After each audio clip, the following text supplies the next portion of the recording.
Selamat malam, salam sejuta. Ini satu pengumuman yang paling menggemparkan oleh Anwar Ibrahim. Keputusan Anwar Ibrahim ini pastinya membuatkan orang-orang kaya yang ada di Malaysia mulai kecut hati, kecut pikiran, dan tak berani lagi mau menentang Anwar Ibrahim. Saya pikir keputusan ini sepatutnya sudah lama dibuat supaya lebih berlaku adil.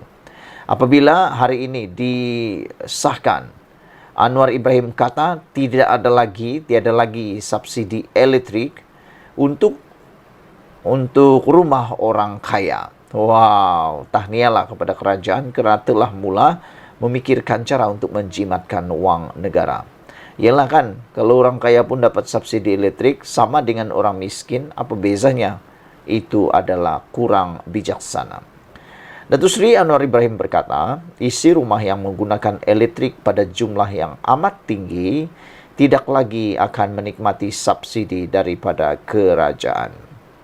Perdana Menteri berkata, rumah perseorangan yang penggunaan elektriknya sangat tinggi, umpama rumah itu guna 3 kipas dan 4 penyaman udara, maka mereka harus membayar kos sebenar dan tidak menikmati subsidi.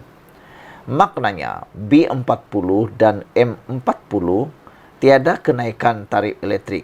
Tetapi rumah-rumah yang menggunakan elektrik yang tinggi akan dikenakan bayaran ikut harga pasaran.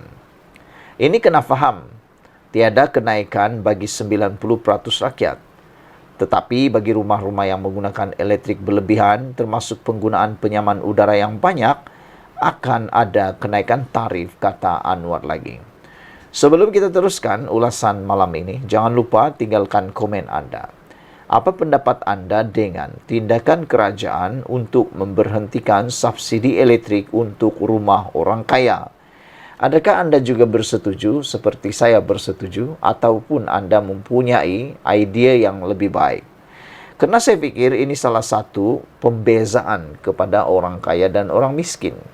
Selain daripada itu, supaya subsidi elektrik yang ada sekarang adalah menjadi lebih bersasar. Fokusnya lebih tertumpu kepada orang-orang yang benar-benar perlu, yaitu orang-orang miskin atau B40, M40.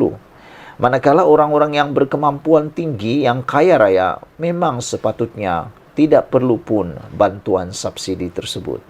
Kalau tidak, apalah gunanya subsidi itu? Saudara-saudara sekalian, apa pendapat kamu? Adakah inisiatif kerajaan untuk mengurangkan subsidi ini ataupun untuk menata kelola baikkan keuangan Malaysia ini, berjimat cermat ini akan mampu menangani atau membaiki ekonomi Malaysia? Kalau anda setuju, sila tinggalkan komen anda. Ini kena faham, kata Anwar Ibrahim. Tiada kenaikan 90% rakyat. Sebenarnya apa yang berlaku ini tidak melibatkan 90% rakyat yang ada di Malaysia. Ianya hanya melibatkan kira-kira 10% sahaja daripada rakyat yang ada di Malaysia. Dan ianya hanya berkait atau terkait kepada rumah-rumah yang kaya raya yang menggunakan elektrik berlebihan, termasuk penggunaan penyaman udara yang banyak. Beliau berkata demikian pada sidang media selepas mempengerusikan Mesyuarat Majlis Tindakan Ekonomi Negara M10 hari ini, yang turut hadir Menteri Ekonomi Rafizi Ramli. Perdana Menteri Anwar Ibrahim bagaimanapun tidak menyatakan bila penyelarasan kadar tarif ekonomi akan dilaksanakan atau jumlah penggunaan yang akan dikategorikan sebagai penggunaan amat tinggi. Mengulas lanjut, Anwar berkata, kerajaan telah memulakan langkah pensasaran subsidi pada awal tahun ini dengan menolak cadangan kerajaan lalu untuk menaikkan harga elektrik. Jadi bermaksud cadangan Anwar ini adalah lebih baik daripada cadangan kerajaan lalu, yaitu menaikkan harga elektrik. Jadi rupa-rupanya tindakan Anwar ini lebih baik berbanding menaikkan harga elektrik.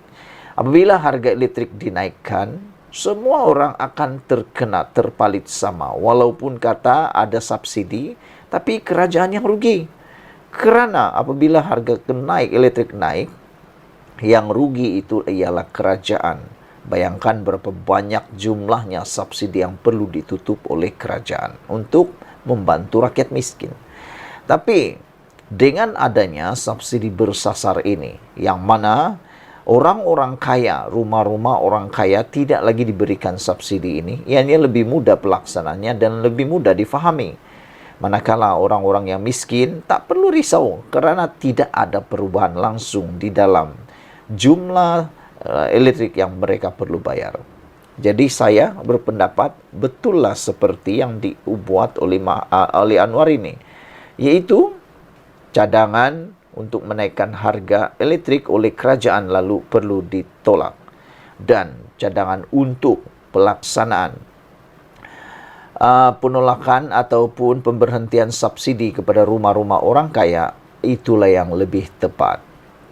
Jadi kita kekalkan harga elektrik bagi M40 dan B40 dan hanya dikenakan kenaikan kepada kilang-kilang besar, melainkan yang ada kaitan dengan pertanian atau perniagaan kecil dan sederhana PKS, kata Anwar lagi. Pada Februari lalu, Menteri Sumber Asli Alam Sekitar dan Perubahan Iklim Nik Nazmi Nik Ahmad melaporkan bahawa kerajaan memperuntukkan RM10.76 bilion bagi menampung subsidi bil elektrik untuk pengguna domestik dan pengguna bukan domestik kategori voltan rendah LV bagi tempoh 1 Januari hingga 30 Jun 2023. Ia meliputi pengguna daripada perniagaan mikro, kecil dan sederhana, restoran, kedai runcit, bengkel kecil serta pengguna dalam kategori pertanian seperti petani, penternak dan pekebun. Dengan pemberian subsidi berkenaan, seramai 9.5 juta pengguna elektrik yang mewakili 99% daripada keseluruhan penggunaan di semenanjung Malaysia tidak akan terkesan dengan kenaikan kos bahan api penjana elektrik. Menurutnya, tarif elektrik disemak setiap 6 bulan melalui mekanisme pelepasan kos tidak seimbang ICPT dengan mengambil kira kos bahan api dan kos penjanaan lain bagi tempoh 6 bulan ke belakang.